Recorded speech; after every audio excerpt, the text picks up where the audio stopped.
I woke up to the sound of someone slamming a door in my house. It was 11:30 at night. My boyfriend and I had already been asleep for over an hour, curled up in bed after a long day. The house was completely silent when suddenly, bang! The sound of a door slamming jolted us both awake. At first, I thought maybe it was just the wind or the neighbors. But then, through the dark, I heard footsteps inside our house. My heart immediately started racing. We don't usually lock our door at night because of a broken lock that our landlord hadn't fixed yet. Still, the thought of someone walking in uninvited was terrifying. My boyfriend jumped out of bed and headed toward the noise. And there she was, his 17-year-old sister, standing in our living room like she owned the place. She didn't knock, she didn't text or call. She just walked straight into our house, like it was hers. Rubbing his eyes, still half asleep, my boyfriend asked, "What are you doing here at this time of night?" Her response, she casually shrugged and said she wanted to grab a beer from our fridge. Now, keep in mind, she's underage, and this was our alcohol, bought with our money. So, my boyfriend immediately told her, "No, you can't just come in here and take stuff whenever you feel like it." Instead of simply leaving, she completely lost it.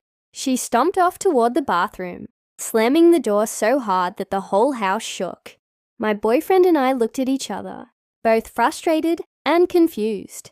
He figured she just needed to blow off some steam. So he came back to bed, muttering, "She'll leave once she cools down." Minutes later, we heard the front door slam loudly. Relieved, my boyfriend got up and went to lock the door. Thinking the whole incident was finally over, we lay back down, trying to shake off the unease and get some rest. But deep down, I couldn't ignore the knot in my stomach. Something about the way she stormed in, acted entitled, and left so suddenly just felt wrong. As it turned out, that night was only the beginning of a nightmare we never saw coming. The next morning, everything seemed normal. At first, I was unpacking groceries in the kitchen, humming to myself, when I opened the fridge drawer where we always keep our alcohol, and then my heart dropped. The entire drawer was completely empty, not a single bottle left.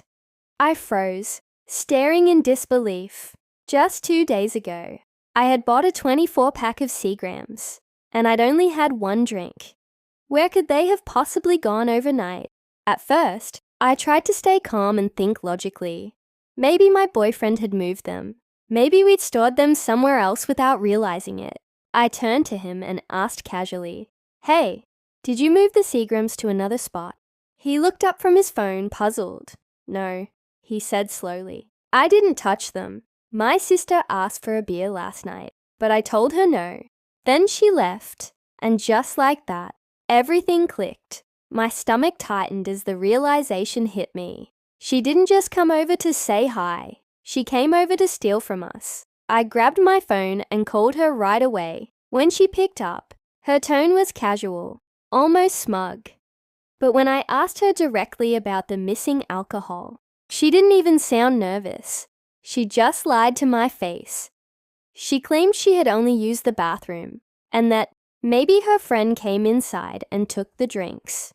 Really? Did she honestly think I'd believe that ridiculous story? Her excuse fell apart instantly, and here's why. My boyfriend only heard the front door slam once that night after she went into the bathroom.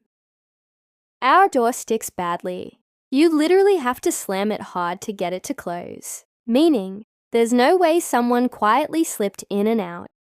If the door had been left open long enough for a friend to sneak inside, my cat would have bolted straight out of the house. Everything about her story was a lie. I hung up the phone, furious.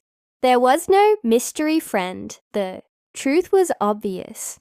She stole the alcohol, herself, and thought she could get away with it. What she didn't know was that this was just the start of a bigger confrontation, one that would change everything. I couldn't hold back anymore. I called her again, this time my voice shaking, not from fear, but from pure anger. I told her straight up, I know you're lying, and even if, by some miracle, you didn't take the alcohol yourself, you let someone else steal from us. Either way, you're responsible. I expected maybe a guilty silence, maybe even an apology, but instead, she completely exploded. She started screaming, calling me a bitch, saying I was controlling my boyfriend, and then she spat out the words that truly broke me. You're not family to me anymore. For a moment, I just stood there, stunned. Those words hit me like a punch to the gut. I had always been there for her. Through messy breakups, late-night crying sessions, family drama, and moments when no one else cared to listen. I treated her like a little sister, always trying to support her, and now, because I dared to confront her about stealing from me, she was ready to cut me off entirely. Something inside me snapped. If I wasn't family to her anymore, then fine. She didn't get to keep my stuff either. I wasn't going to sit back while she disrespected me and still benefited from my generosity. So, I drove over to her dad's house, sat down, and calmly explained the whole situation. I told him about the alcohol, the late-night intrusion, the lies, and how she had screamed at me. Then, I looked him straight in the eye and said, I'm sorry, but you're going to need to figure out another way for her to do her schoolwork, because I'm taking my laptop back. To my surprise, her dad was completely understanding. He simply nodded and agreed, showing zero resistance. He knew she'd crossed the line, but when she found out what I had done, she went nuclear. She started blowing up my boyfriend's phone with texts, calling him dead to her, and demanding that he break up with me, accusing me of being controlling and toxic. The irony? My boyfriend wasn't mad at me at all. In fact, he was furious with her. He was tired of her constant disrespect, and for the first time, he fully took my side, and that only made her tantrum worse. Little did we know, her meltdown was just getting started. Just when I thought things couldn't get worse, they did. Around 2 a.m., my phone started buzzing non-stop. When I checked, my heart sank. It was his sister, sending massive, ranting paragraphs to both me and my boyfriend. Her messages were filled with anger, accusations, and guilt trips. She accused my boyfriend of never sticking up for her, claiming he was a terrible brother who had abandoned her. Then she turned her wrath on me, saying I was changing him and turning him into a different person. She painted me as the villain, blaming me for every problem in their relationship. But here's the wild part. Her own mother doesn't agree with her at all. In fact, his mom has told me countless times that she loves the version of her son he is when he's with me. Happier, goofier, more confident, and finally standing up for himself. Knowing that gave me some peace. It was proof that I wasn't the toxic one here. I was simply encouraging my boyfriend to grow, while his sister hated losing control over him. Meanwhile, we finally solved one major problem: the broken door lock.